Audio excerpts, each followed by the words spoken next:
التعلم والتعليم والتذكر والتذكير والنفع والانتفاع والإفادة والاستفادة والحث على التمسك بكتاب الله وسنة نبيه والدلالة إلى الخير والدعاء إلى الهدى ابتغاء مرضات الله وقربه وثوابه آمين اللهم آمين.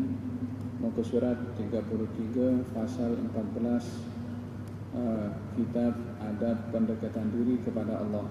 Adab pendekatan diri kepada Allah, muka surat 33 pasal 14. Qala al-Imam Abdullah bin Ali al-Haddad radhiyallahu anhu wa nafa'na bihi wa bi'ulum fid darin amin. Berusahalah bersungguh-sungguh membersihkan hati dari rasa takut kepada sesama manusia dan mengharapkan sesuatu dari mereka. Inilah punca orang akan berdiam diri ketika berlaku kebatilan dan agama yang dipersembahkan. Mereka meninggalkan tugas dakwah untuk menyeru kepada kebaikan dan melarang kemungkaran. Biarlah menjadi hina di mata manusia selagi kekal mulia di sisi Sang Pencipta yang Maha Mulia, tidak mengharap sesuatu selain dari Allah.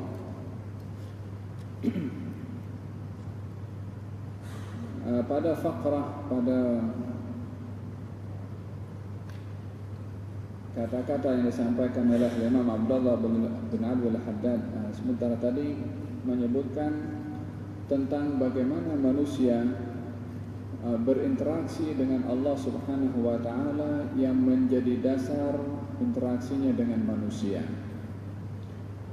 Kesalahan di dalam bersikap kepada Allah akan menyebabkan kesalahan dalam sikap terhadap manusia. Benarnya kita mengambil sikap daripada apa yang diperintah oleh Allah akan menjadi benar sikap kepada manusia walaupun dilihat salah oleh manusia. Tetapi salahnya sikap kita kepada Allah akan salah kepada manusia hatta dianggap benar oleh manusia. Hal ini dicontohkan oleh Imam al-Haddad bila mana seseorang merasa segan dengan orang lain yang mungkin banyak berjasa kepada kita, sehingga karena jasanya orang itu kepada kita menyebabkan kita segan nak tegur kalau orang itu berbuat salah. Oleh sebab yang sedemikian, hati ini adalah menjadi tempat yang perlu untuk diperbetulkan hubungannya dengan Allah supaya betul hubungannya dengan manusia. Yang pertama, tidak boleh merasa takut kecuali kepada Allah. Karena bila mana seseorang tidak takut kecuali hanya kepada Allah, maka dia tak akan segan untuk menegur kepada sesiapa sahaja daripada makhluk bila mana berbuat salah, semata-mata teguran itu dilakukan kerana Allah Subhanahu wa taala. Oleh sebab itu di dalam Al-Qur'anul Karim Allah Subhanahu wa taala berfirman menyeru kepada manusia agar supaya takut kepada Allah. Wa khafuni in kuntum mu'minin. Takutlah kamu kepada aku kalau engkau benar-benar orang yang beriman. Dikaitkan antara iman dengan takut kepada Allah, seakan-akan ingin memberi penjelasan tidak sempurna iman seseorang walau mendakwa dirinya beriman kalau tidak punya rasa takut kepada Allah Subhanahu wa taala. Rasa takut kepada Allah Subhanahu wa taala adalah hakikat ketakwaan seseorang. Al-Imam Abdullah bin Al-Haddad mengatakan, "Alaika bi taqwallah fis sirri wal alan wa qalbaka nadhifhu min ar-rijsi wad daran." Hendaklah kamu takut kepada Allah dalam keadaan rahasia dan dalam keadaan terang-terangan. Hatimu bersihkan daripada kotoran dan juga noda. Di antara noda adalah orang yang punya rasa takut kepada selain Allah. Di dalam hadis Nabi sallallahu alaihi wasallam beliau bersabda, "Innama yusallitullahu ibna Adam man khafahu ibna Adam, walau anna ibna Adam lam yakhaf illa Allah lam yusallit alaihi ghairahu." Sesungguhnya Allah Subhanahu wa taala akan memberikan perasaan takut kepada anak-anak Adam bila mana anak Adam takut kepada selain Allah. Dan bila mana anak Adam tidak takut kecuali kepada Allah, maka Allah tidak akan campakkan perasaan takut kepada selain Allah. Innama yusallitullahu ibna Adam man khafahu ibna Adam, walau anna ibna Adam lam yakhaf illa Allah lam yusallit alaihi ghairahu. Sesungguhnya Allah akan mencampakkan perasaan takut kepada anak Adam kepada seseorang yang ditakuti oleh anak Adam. Kalau anak Adam tak takut kecuali kepada Allah, maka Allah tidak akan campakkan perasaan takut kepada selain Allah Subhanahu wa taala. Hal ini pernah terjadi di zaman Sayyidina Abdurrahman bin Umar Ibn Khattab atau Abdullah bin Umar Ibn Khattab radhiyallahu anhuma. Dalam satu hari dalam perjalanan beliau bersama dengan kafilah. Di perjalanan itu beliau berjalan, ada seekor singa di tengah-tengah padang pasir yang menghalang laluan kaum muslimin. Daripada jauh kaum muslimin terhenti dan enggan untuk meneruskan perjalanan karena khawatir ancaman daripada bahaya singa. Dalam kafilah itu ada Sayyidina Abdullah bin Umar. Maka ketika beliau mengetahui apa sebab kafilah itu terhenti, maka beliau pun keluar daripada kafilah, pergi berjalan seorang pergi ke singa itu. Kemudian dia bercakap dengan singa itu.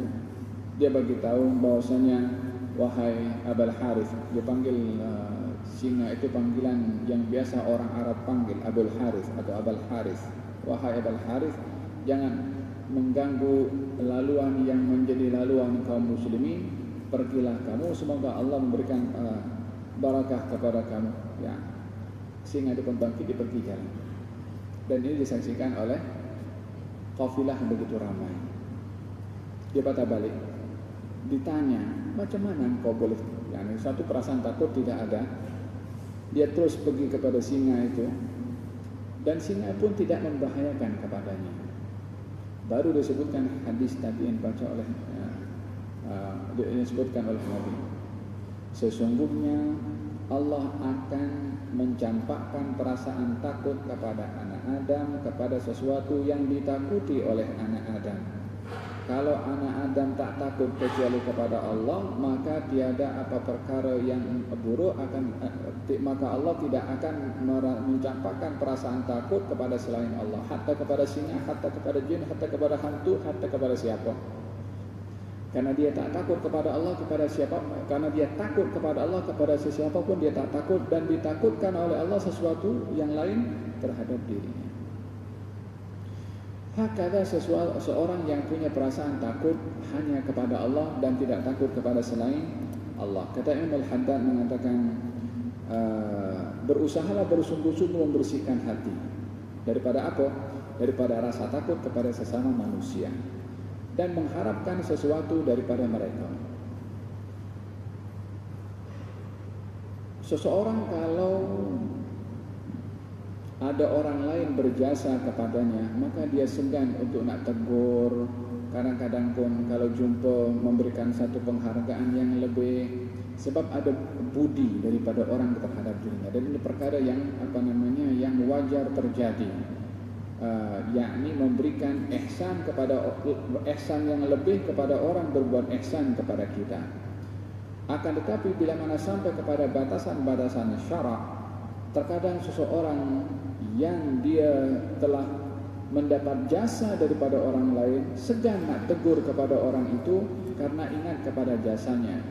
Mungkin nanti dia tak bagi lagi kepada saya, mungkin dia halau saya daripada rumahnya, mungkin dia tarik balik keretanya, mungkin dia tak beri teruskan bantuannya. Jadi perasaan itu mengganggu kepada dirinya untuk bertindak atau berbuat kebaikan atau kebenaran terhadap orang yang pernah berjasa kepadanya. Oleh sebab itu, mengelak daripada hal yang sedemikian adalah digalakkan supaya bila mana ingin menjalankan kebenaran, tak kira kepada sesiapa pun juga dia boleh sampaikan. Dia tunaikan tak tunaikan dia punya hal lah. Tapi segannya orang nak menyampaikan karena ingat kepada jasa orang itu, inilah yang dilarang oleh syarak. Kata baginda Rasulullah sallallahu alaihi wasallam ketika ditanya oleh Mu'ad, saya ingat, ya Rasulullah, dullani ala amalin idza amiltuhu ahabbani Allah wa ahabbani an-nas. Wahai Rasulullah, tunjukkan kepada aku satu amalan yang kalau aku buat Allah sayang aku, orang pun sayang aku. Apa kata Nabi? Izhad fid dunya yuhibbukallah wazhad fima 'indan nas yuhibbukan nas.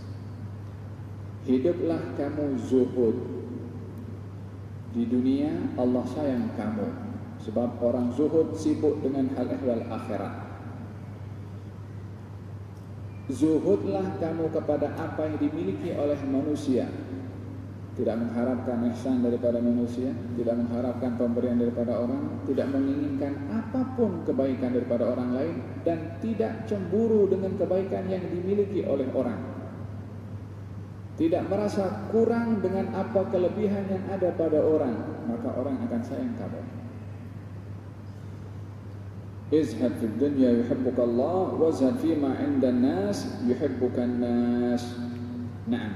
Inilah punca, kata Al-Haddad, orang berdiam diri ketika berlaku kebatilan, yakni ketika nampak kebatilan di hadapan orang yang berbuat ihsan kepadanya atau orang yang dia takut kepadanya, dia tegur, dah termakan jasa, dah termakan budi, dah termakan ihsan daripada orang, maka dia pun segan nak tegur walaupun batil, dan diam kepada kebatilan yang dilakukan umpama syaitan yang bisu. Bukankah Nabi bersabda, man ra'a minkum munkaran falyughayyirhu biyadihi fa in lam yastati' fa bilisanihi fa in lam yastati' fa biqalbihi wa dzalika adhaful iman. Kalau kamu nampak kemungkaran, cegahlah dengan tanganmu. yakni menggunakan tangan maksudnya adalah mereka yang mampu menggunakan kuasanya, bukan semua orang. Kalau tidak mampu maka dengan lisan, kalau tidak mampu maka dengan hati. Yang demikian adalah selemah-lemahnya al-iman. Dan yang pertama di sini adalah menjadikan hati tidak punya rasa takut kecuali kepada Allah dan juga tidak mengharapkan apa-apa ihsan daripada manusia. Kemudian kata beliau, jika seseorang dihadiahkan sesuatu oleh saudaranya, oleh saudara muslimnya dengan cara yang baik, ambillah pemberian itu sekadar yang diperlukan. Bersyukurlah kepada Allah ketika itu. Tidak mengharap sesuatu, ucapkanlah terima kasih kepada yang memberi atau si pemberi. La yashkurillah man lam yashkurin nas, lam yashkurillah man lam yashkurin nas. Tidak berterima kasih kepada Allah orang yang tidak berterima kasih kepada manusia.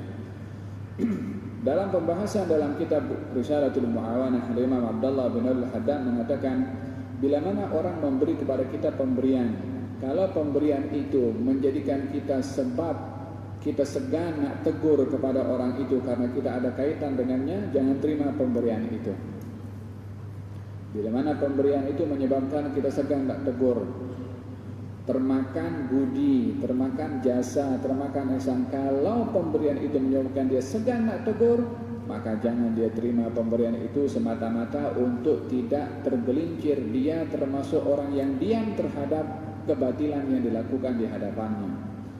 Tetapi bila mana pemberian itu diberikan oleh seseorang tidak menghalang dirinya untuk menegur kepada orang tersebut bila mana berbuat kebatilan, maka dalam hal ini dia boleh untuk menerimanya, walaupun ini adalah sangat sukar karena orang yang sudah terhutang budi, sukar untuk mengingatkan dan menegur kepada orang yang berbudi dan berjasa kepadanya. Hadza berkenaan dengan menerima pemberian, dan ini biasanya adalah bila mana terkait dengan kerja, khususnya tugasan-tugasan yang terkait dengan mahkamah, dengan hakim, atau hal-hal yang bersifat perkhidmatan. Di dalam hadis Nabi SAW, beliau menugaskan salah seorang sahabat untuk memungut zakat daripada satu negeri. Orang itu pun jalankan tugas. Sampai di negeri itu, dia bawa zakat pergi ke Madinah.